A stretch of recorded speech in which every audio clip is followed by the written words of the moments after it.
Protect your DNA. BioPQQ can promote formation of new mitochondria. Infowarsstore.com.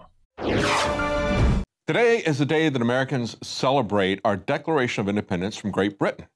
And of course, it's not just a day. This is something that continues every day.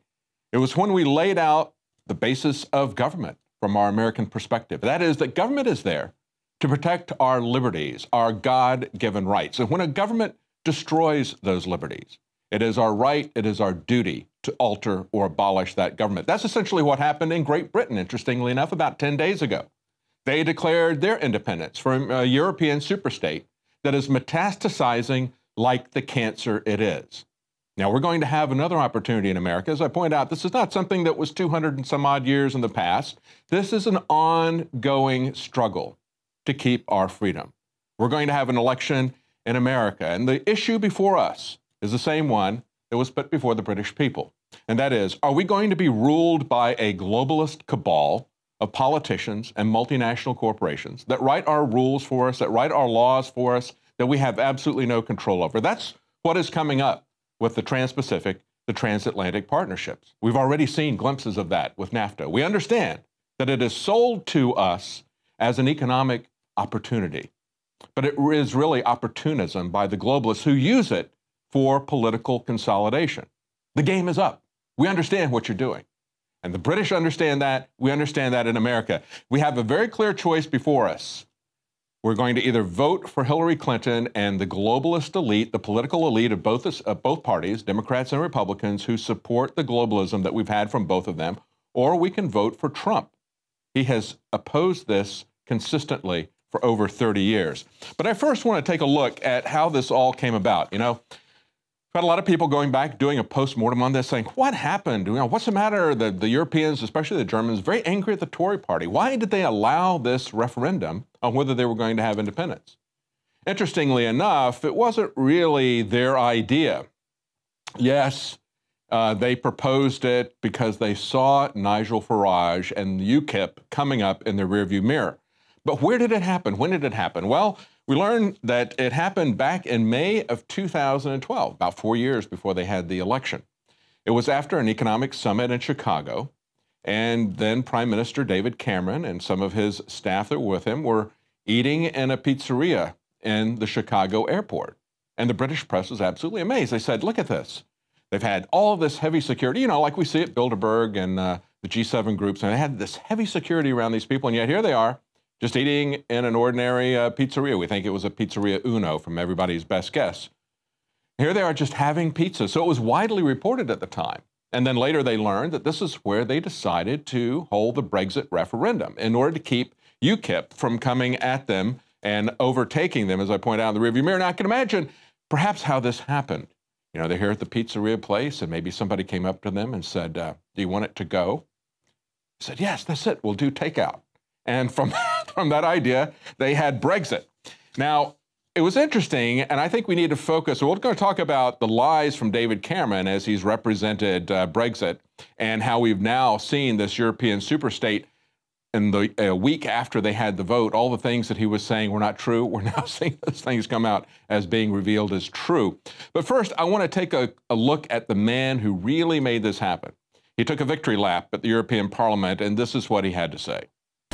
You know, when I came here 17 years ago, and I said that I wanted to lead a campaign to get Britain to leave the European Union, you all laughed at me. Well, I have to say, you're not laughing now, are you? And the reason you're so upset, the reason you're so angry, has been perfectly clear from all the angry exchanges this morning. You, as a political project, are in denial. Now, as Farage pointed out, they always offer it as an economic opportunity. But what they do is they create an economic crisis. We've seen this game over and over again. Crisis, solution. And the solution is more political union. And as he pointed out, they even have the Lisbon Treaty. He said they brought that sovereignty in the back door even when Netherlands and France said we don't want any part of it. Now, as we had the lead up to the Brexit vote, I think it's very interesting to analyze what was said by David Cameron just before the vote and what was revealed just after the vote. Here's David Cameron talking about the lies of UKIP. People are getting through the letterboxes leaflets from Leave saying, basically, Turkey's going to join the EU, not true. There's going to be a European army with Britain in it, not true. And we give £350 million a week to Brussels, not true. Now look, if we want to vote to leave this organisation, let's vote to leave it. But let's not do it on the basis of three things that are completely untrue. All right, well, let's just... Okay, we now see, just a week later, that those lies, and the key one I want to focus on is the European army. We see now that that was true. It was not a lie. He said, if you're going to get out for other reasons, but these reasons that are being given are just simply not true. Well, we saw this narrative being put out by Politico, by The Guardian. The Guardian put out about a month before, said, is there a secret plan to create a European army? It's like, no, not actually. Politico said, we're going to wage war on the myth of a European army. They say Brexiteers are tapping into deep-rooted tropes of Euroscepticism guaranteed to alarm the British public. And of course, one of those tropes was that there was going to be a European superstate with an army, which we now see is true. They say, well, going back to March 2015, this is Politico articles, European Commission President Juncker advocated a common European army as a way to increase the EU's standing on the world stage, not least in the eyes of Russia. So even they admitted at that point, well, yes, they've made a lot of statements about this. And of course, it had been widely reported in multiple areas what they wanted to do. But they said, just as David Cameron said about Turkey, and we didn't have the clip there, but he goes on to say in that meeting where he was being questioned by the public, he said, oh, Turkey, yeah, I would love to have Turkey in, but it ain't going to happen for another 30 years. Okay, but it would happen.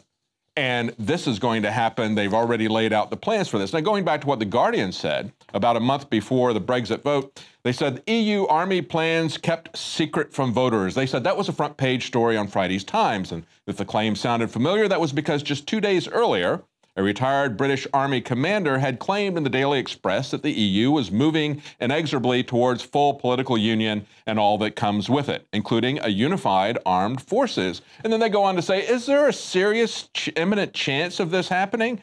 Oh, no, said The Guardian, okay? They said EU defense policy remains in the hands of European governments, not the EU executive. Contrary to reports, it will not propose an EU army. Okay, now, that was a month before Brexit. Less than a week after Brexit, we had a Polish television network release a detailed document that was put together by France and by Germany, by the foreign ministers of both of those countries. Now, this document was not written over the weekend. It was released on the Monday following the Brexit vote. This was something that had been developed for quite some time. They don't produce documents like this in these massive bureaucracies as a joint statement between two foreign ministers of two countries without a lot of advanced preparation. So at the time all this was being downplayed in the press, they were well into this document. I want to look at this document with you and ask you to honestly think about this. Are they talking about creating a European army under an executive power? And we will see very clearly that they are. Now, here's some excerpts from that. They say, our two countries, that's France and Germany, share a common destiny. We will therefore move further towards political union in Europe, and we will invite other Europeans to join us in the endeavor. Well, you see, there's not about political union, they say. They go on to say, France and Germany will therefore promote a more coherent and more assertive Europe on the world stage. They're going to project power, folks. They say the main challenges ensure the security of our citizens confronted with growing external and internal threats. We want to establish a stable cooperative framework for dealing with migration and refugee flows, boost the European economy, so forth and so on, and move towards the completion of economic and monetary union. So now this is all still about political union, a closer, tighter European superstate. Now we go to the next section, a European security compact. This is where the army comes in. They say conflict is being imported into our continent. By who? By the European Union. The terrorist threat is growing, feeding on complex networks inside and outside Europe and stemming from crisis zones. Providing security for Europe, as well as contributing to peace and stability globally, is at the heart of the European project. And of course, the European project is just a step towards a global world government. We see the EU, they go on to say, as a key power in its neighborhood, but also as an actor for peace and stability with global reach, tackling global challenges, a rules-based international order underpinned by strategic stability. Think about that. This is all about globalism, folks. This is not even about a European superstate. This is about a world superstate. They are a building block toward that. This is why they hate to see it unraveling, as it appears that it may. They're talking about global challenges, and they're talking about a rules-based international order. Who's going to write those rules? The same people that write our secret treaties that our elected representatives are not even allowed to read, okay? Now, they say to respond to this challenge, Germany and France propose a European Security Compact, which encompasses all aspects of security and defense dealt with at the European level. They go on to say, France and Germany will promote the EU as an independent and global actor able to leverage its unique array of expertise, tools, civilian and military. Now, they go on. The EU should be able to plan and conduct civil and military operations more effectively with the support of a permanent civilian military chain of command. Do you understand that? A permanent civilian military chain of command. The EU should be able to rely on employable high readiness forces, provide common financing for its operation. How are they going to do that? They will have European Union superstate taxes. Within the framework of the EU, member states will establish permanent structured cooperation in the field of defense. EU member states should consider establishing a standing maritime force. Understand this. They're talking about a permanent standing army. They're talking about a permanent standing navy. They'll be able to project military force, okay? And they are also talking about an executive who is going to control that. Then they tackle their other objective, and that is their migration policy. They say there shall be no unilateral national answers to the migration challenge. In other words, folks, the individual nation states are not going to have a say. This is all going to be done by the centralized European government. They also talk about completing economic and monetary union. Now, understand they're going to have a full-time European president. They say they're going to harmonize regulation and oversight, as well as corporate taxation. All the taxes, all the regulation is going to come from there, including common social minimum standards. It is a complete European state. Now, they have tried to do everything they can to mess with the markets, to scare people about this, to try to get them to back down. But you need to understand and look at the way Nigel Farage addressed the European Parliament. He made it very clear that it was in the interest of everyone to move forward and just to have a real economic union, which is the way this started. Here's what he had to say. Between your countries and my country, we do an enormous amount of business in goods and services. That trade is mutually beneficial to both of us. That trade matters. If you were to decide to cut off your noses, to spite your faces, and to reject any idea of a sensible trade deal, the consequences would be far worse for you than it would be for us. So this is a European superstate. This is what they said was not going to happen. And yet we all knew that it was there, and we've been proven right. And this is the issue before the British people as they're dragging this out, as they're going to tell people, you don't want to do this. You have to understand you were lied to once before, and they are trying to still trick you. You need to follow through on this.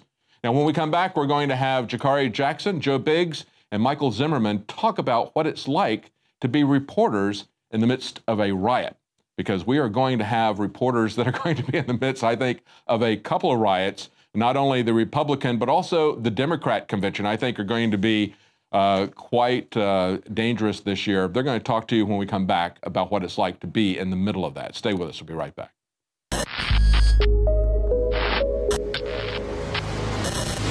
On her way to work one morning, down the path along the lake, a tender-hearted woman saw a poor, half-frozen snake. His pretty-colored skin had been all frosted with the dew. Oh, well, she cried, I'll take you in, and I'll take care of you. Take me in, O tender woman. Take me in, for heaven's sake. Take me in, O tender woman. Sighed the vicious snake. This could be the great Trojan horse of all time. Because you look at the migration, study it, look at it. Now they'll start infiltrating with women and children. Take me in, O tender woman. Take me in, for heaven's sake. Take me in, O tender woman. Sighed the vicious snake. Now she clutched him to her bosom. You're so beautiful, she cried. But if I hadn't brought you in, by now, you might have died. She stroked his pretty skin, and then she kissed and held him tight. But instead of saying thank you, that snake gave her a vicious bite. I saved you, cried the woman, and you've bit me, heavens why. You know your bite is poisonous, and now I'm going to die. Oh, shut up, silly woman, said the reptile with a grin. You knew damn well I was a snake before you took me in. We celebrate the 4th of July as a reminder of earning our independence from a tyrannical and oppressive government. Just a reminder to the Obama administration, there's plenty of room on the calendar for another holiday.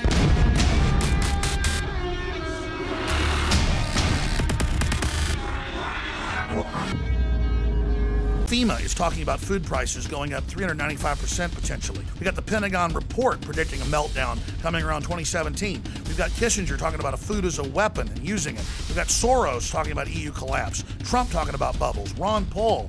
Most of the grain in many countries being turned into ethanol for cars when we got plenty of oil. Venezuela food prices are up to $150 for 1 dozen eggs. Brazil is in financial crisis. The UN's announcing that it basically runs our southern border. This is insane. All of these policies being set by the globalists. Governments and elites are stockpiling food and weapons and building bunkers. I know I personally am getting prepared. The warning signs are insane, and that's why we're offering some of the biggest specials ever at InfoWarsStore.com right through the July 4th special weekend of 20 to 40% off. The biggest wide spectrum sale ever on preparedness items, 20 to 40% at InfoWarsStore.com.